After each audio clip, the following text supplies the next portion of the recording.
শিশির অধিকারীর মন্তব্য, প্রাসঙ্গিক মন্তব্য। তৃণমূল দল করা ভুল হয়েছে প্রকাশ্য মঞ্চে এমনটাই বলেছেন শিশির অধিকারী।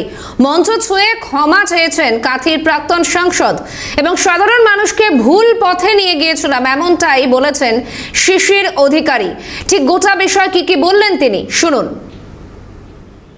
এই মাটি ছুঁয়ে আপনাদের কাছে ক্ষমা চাইছি, ক্ষমা করে দেবেন। একটা ভুল পথে চলে গেলাম এবং সেই ভুল পথে আপনাদের সঙ্গে নিয়ে গেলাম, আপনাদের কিছু আমরা করতে পারলাম আমরা, চোখ থেকে ঠস করে জল পড়ে যায়। বলে ফেললে উনি কালীঘাটে ঘর থেকে বেরোবেন না, জানি আমি সব। তা যেহেতু পার্টিটা করতাম আমি ওসব ক্যালেন্ডারি খুব ঘেন্না করছি।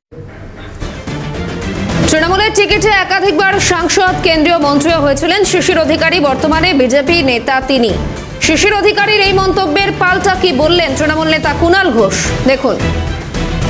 বাবু বর্ষিয়ান মানুষ, দীর্ঘদিনের রাজনীতিবিদ, তো এই ধরনের কথা বলে মানুষের কাছে ক্ষমা চাইবো বলে নাটক করলে মানুষ ক্ষমা করেন না। আপনি কোনো কম্পালশনে, আপনার কোনো পারিবারিক স্ট্যান্ডে আপনি দল বদল করতে বাধ্য হয়েছেন। আপনি ভুলে যাচ্ছেন যে মমতা বন্দ্যোপাধ্যায় তৃণমূল কংগ্রেসের নেত্রী, পরবর্তীকালে মুখ্যমন্ত্রী, আপনাকে এবং আপনাদের কত আন্তরিকভাবে আপনাদের কাছে টেনে নিয়েছিলেন, নির্ভর করেছেন। আপনি নিজেও সাংসদ হয়েছেন, কেন্দ্রীয় মন্ত্রী, রাষ্ট্রমন্ত্রী, বাট কেন্দ্রীয় মন্ত্রী। আপনাকে কোন পরিস্থিতিতে, কাদের আপত্তি সত্ত্বেও মমতা বন্দ্যোপাধ্যায় করেছিলেন সেটা ভুলে যাওয়া বোধহয় শিশিরদার মতো অভিভাবকোচিত বয়সের বর্ষিয়ান মানুষের সস্তা রাজনীতিটি করা ঠিক হচ্ছে না। বলতে হয় আপনাকে দলের সাংসদ বা মন্ত্রী করা ভুল। মমতা বন্দ্যোপাধ্যায়ের জন্য আপনি যেটা পেয়েছেন সেটার জন্য ধন্যবাদটাই থাক। প্রতিক্রিয়া মিলেছে শুভেন্দু অধিকারী। তিনি বলছেন, জেলার সব থেকে সিনিয়র নেতা শিশির অধিকারী, ওনারাই আমাদের পথ প্রদর্শক। ঠিক আর কি বললেন রাজ্যের বিরোধী দলনেতা, দেখুন। কথার উত্তর আমি দেব।